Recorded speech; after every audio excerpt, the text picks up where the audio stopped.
Inshuti bavandimwe, aha ni hahantu duhurira kuri YouTube channel. Intego yayo narayibabwiye kandi abenshi bamaze kuyibona. Nimba ushaka gusobanukirwa neza ijambo ry'Imana, ujye udukurikira, uzasobanukirwa byinshi, uzumva, uzamenya byinshi utaruzi.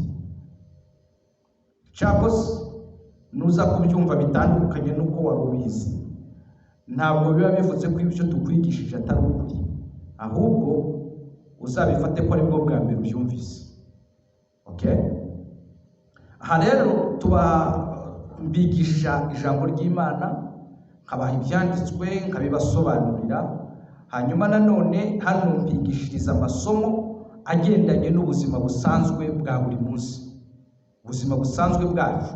Hano niho mpabigishiriza ubuzima bw'imibereho, uko abantu babaho, icyo wakora ngo ugere kure, icyo wakora ngo ugere ku mahirwe yawe, uzabisanga hano kuri iyi YouTube channel. Rero uyu munsi uyu mwanya mbateguriye isomo rivuga ibihe bine unyuramo kugira ngo ugere ku ntsinzi.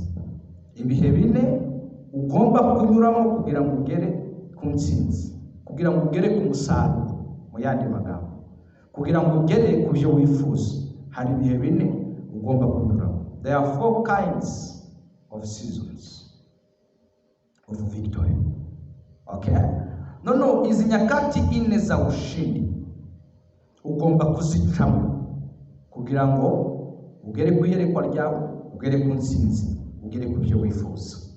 Okay, nusoma no mu mubwiriza hari ahantu havuga ko umubwiriza ibice bitatu uzahasome, haravuga ngo kamasome ikintu cyose kigenerwa igihe cyacu n'icyagambiriwe munsi y'ijuru cyose gifite umwanya wacu. Voilà, ndagira ngo byumve, iri ni isomo rijyanye n'ubuzima bwacu bwa buri munsi. Ritegere neza. Hari ibihe bine rero ugomba kunyuramo. Igihe cya mbere cyitwa moment of silence. Moment of silence ni igihe cya guceceka, ni igihe cyo guceceka.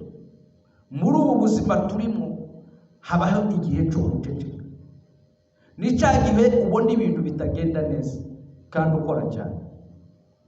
Nyumva, ntuzibaze byinshi, icyo gihe kibaho. Hari igihe gisa n'igicecetse, ugakora cyane, ugakora imirimo myinshi cyane, ariko rero washaka umusaruro ntuwubone. Icyo gihe kiriho, tuzacirengagize. Icy'ingenzi ni iki? Ni ugukomeza gukora, gusupfa kubukora ibyiza. Icyo gihe nacyo ugomba kukimenya. Ni nka kwa kundi ugomba kwibuka ko hari igihe cyo kubiba n'igihe cyo gusarura. So byanga bikunda, nshuti yanjye, ntabwo wabiba ibigori uyu munsi ngo uzaze kubisarura. Ndaza kubikwereka hirya. Tiwabiba ibigori uyu munsi, tiwabiba igishimbo uyu munsi, tiwatera igiti cy'umwembe uyu munsi ngo ejo ubisarure. Apana, hari igihe cyo guceceka ugategereza. Kangubwire, tiwibase byinshi ku byo uri kunyuramo cyangwa ku musaruro w'ibintu utarabona. No, ibaze the Chinese bamboo, umugano w'Ubushinwa. Uriya mugano werera imyaka 5, ariko kuva umunsi bawuteye barawuhira. Ibaze rero guhora wuhira mu mbuga gusa hatarameramo ikintu, nta kintu. Ibaze mu myaka 5 bawejeje ibigori imyaka ingana, ibihe bingana iki? Ariko uwo mugano nawo umunsi wapfunutse ukamera, my friend, uvamo umusaruro nyuma y'igihe gitoya cyane. Wari umugano muremure cyane ku buryo ugurisha muri uwo mwaka umwe wejeje imigano ukaba wakuba inshuro nyinshi imyaka wejeje iyindi myaka yose. Ariko hari igihe cyo guceceka. Igihe cyo guceceka birasaba ko ukomeza gukora. Icya kabiri ni moment of exhaustion. Ni wakati, ni cya gihe wumva unaniwe, cya gihe cy'umuruho, cya gihe wumva intege zicitse, ndaguheza urugero ni nka cya gihe abakinnyi basiganwa kwiruka agera ku rwego akumva umwuka ugiye guhera. hari umuntu wirukanse ariko asiga abandi intera zitari nkeya, ariko agiye kugera ku murongo wo gutsindiraho aravunika. Avunitse abafana be baza kumuterura nyine ngo bamukuraho hantu, ariko arababwira ngo no, ntabwo ari byo, yari yasize abandi arikurura. Nanone muri kwa kwikurura ashobora kugera ku murongo wo gutsinda, aratsinda. Baza kumubaza ati ariko niki cyatumye udacika intege? Aravuga ati no, igihe wumva unaniwe nicyo gihe cyo kwisubizamo imbaraga. Wewe winanirwa ngo uhite uvamo, ngo uhite uva mu kibuga ngo ibisi byanjye birananiye bisinzongera no kubigerageza. No, hari igihe wumva ugeze ku mwanya wa nyuma wo kuruha kabisa. Okay? So iyi moment, iki gihe ugomba kukimenya. Ushobora kuba wihebye unaniwe, mugani wa muririmbyi ngo mu ntambara nyinshi no mu bibazo, ariko iki gihe nanone komeza. Hari umunyabwenge wavuze ngo nunanirwa uziruke, ariko ubu ndavuga ngo ni nka ujya Paulo yavuze ngo ndamaranira kugera ufata ico Kristo yamfatiye, ngo ndatanguranwa cyane. Urumva, ndiruka cyane kugira ngo nsingire ico Kristo yamfatiye. Uyu muntu nawe yaravuze ngo uziruke, wiruka uvuduke cyane, ariko aravuga ngo nunanirwa kwiruka ngo uzakambakamba. Aravuga ngo no gukambakamba nubona birananiranye uzikuruke, ariko ugere ku ntego yawe. Ntuzigere uhagarika ibikorwa byawe ngo hari ibibazo byavutse. Niwo mwanya wo gukambakamba. Nimba byananze kurure, gerageza. Uyu ni umwanya abantu baruha bakumva baranushe kabisa, abakinya kumva umutima uzarabe yatsinze, araryama ukagira ngo umwuka uravamo, ugutekereza ko yarameze gute. So iki gihe nacyo cyo kuruhumva kabisa ugeze kure nacyo kibaho, tuzacibagirwe. Kamubwire iki kintu. Cya gatatu, kamubwire cya gatatu, ni igihe moment of public disbelief. Ni igihe rubanda rutakwemera, rutemera ibyo urimo. Wakati wa kutoaminiwa hadharani, igihe abantu batakwizera kabisa. Umugore washobora kuba atemera, atizera ibyo ugiye gukora. Umugabo washobora kuba atizera ibyo utekereza by'umushinga wawe. Hari ibintu tujya gukora umuryango ukavuga ati bariya ni ibi bintu nawe wabyishoramo, but uzibuke ko icyo gihe nacyo kibaho, uzakibuka. Igihe cya kane ni moment of proof. Ni igihe nono cyo kwerekana ibikorwa bya bihe bine byose ubinyuzemo. Nono hari igihe, reka nkubwire ikintu, abantu bashobora kutakwizera wowe nkawe, lakini ntibashobora kutizera umusaruro.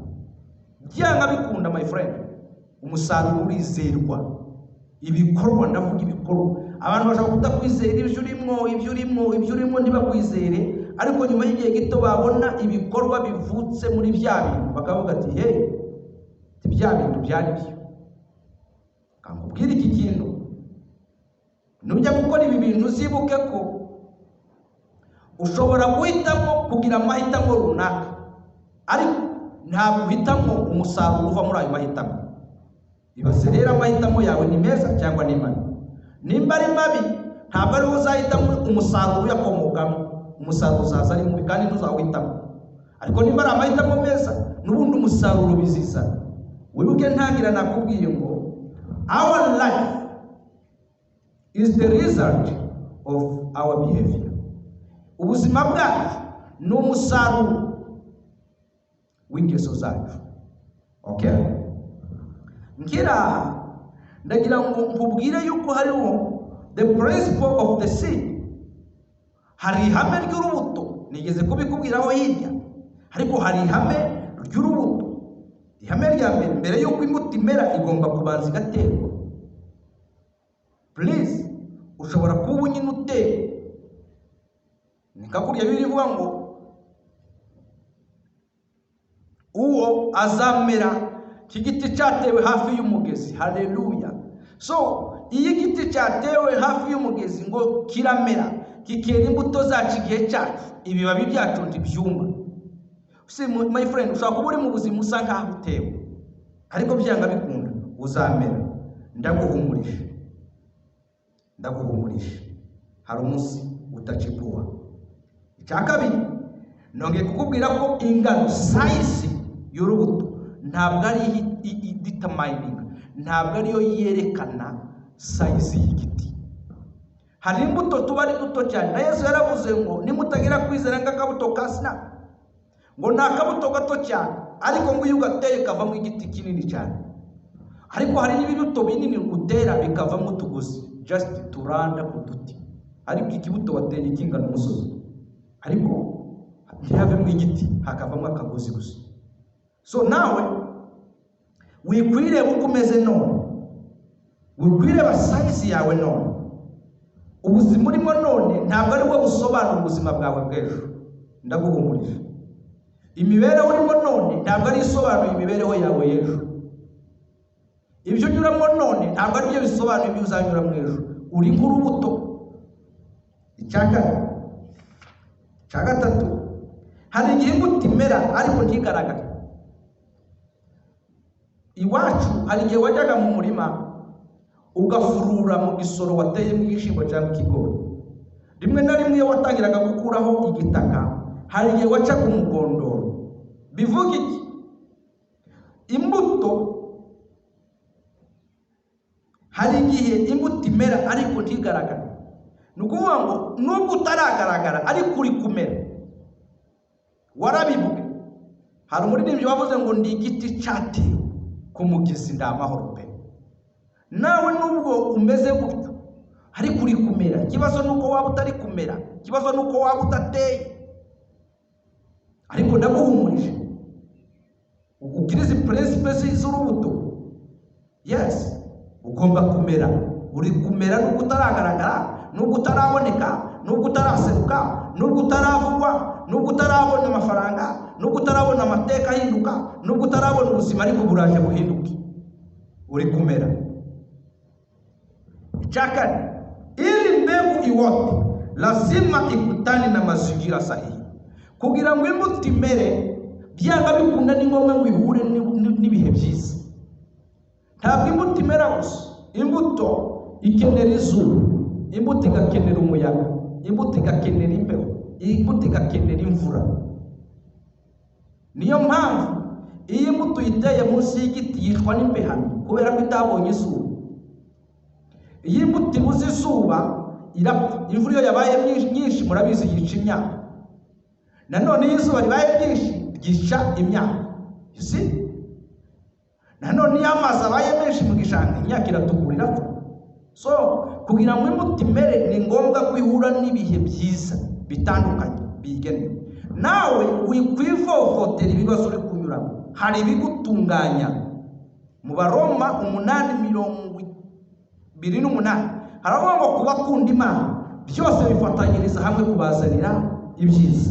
Ndaguhumurije, ibyo unyuramo bikuremo isomo.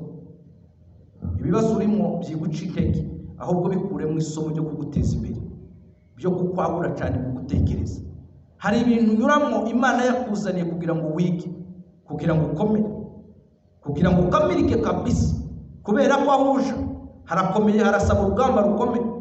Imana yabwiye Abisirayeli ngo sindi bubanyuze inzira ya bugufi, ndabanyuze inzira y'ubutayu, ndabanyuze inzira muzahuramo n'intambara, kugira kuko mutize intambara muzagera muri Kanani muri abarwanyi bakomeye cyane. Nawe hari ibibazo uhaye unyuramo uyu munsi, ariko nta kindi nibyo kugutegura ngo ejo hawe hazabe haryoshye, hazabe hameze neza. Imana nibagirire neza, kandi risomo nurishima ukarikunda uze kurisangiza abandi bantu, kandi mudutere inkunga kugira ngo ayo masomo agere kuri benshi.